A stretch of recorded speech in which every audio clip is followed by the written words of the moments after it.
যে আজকে শোল মাছ রান্না করবো। শোল মাছের জন্য তেল দিয়েছি, তেল গরম হয়ে গেছে।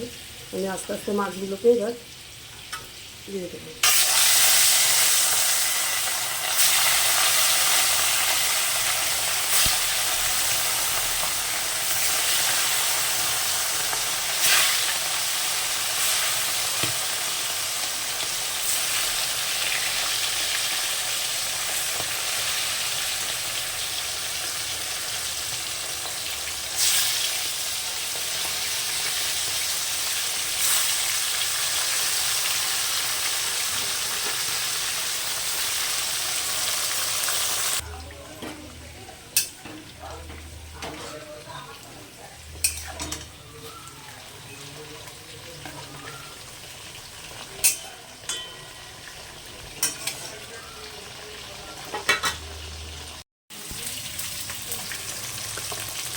সম্পূর্ণ মাছ আমার ভাজা হয়ে গেছে।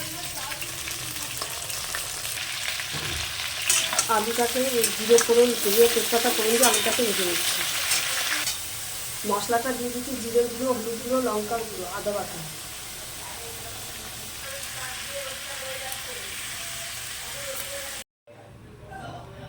মাছের আলুর মধ্যে জল দিয়ে দিয়েছি।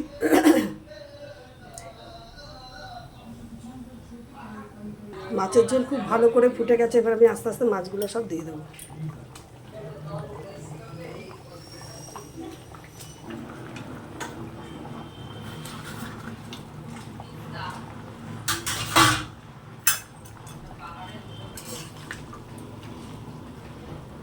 শোল মাছের ঝোল, মাছের ঝোলের মধ্যে গরম মশলা, ঘি দুটো দিয়ে দিচ্ছি।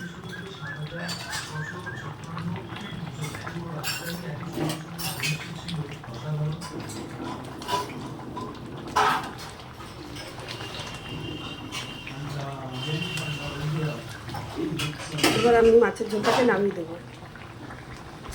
মাছের ঝোল হয়ে গেছে, আমি নামিয়ে দিয়েছি।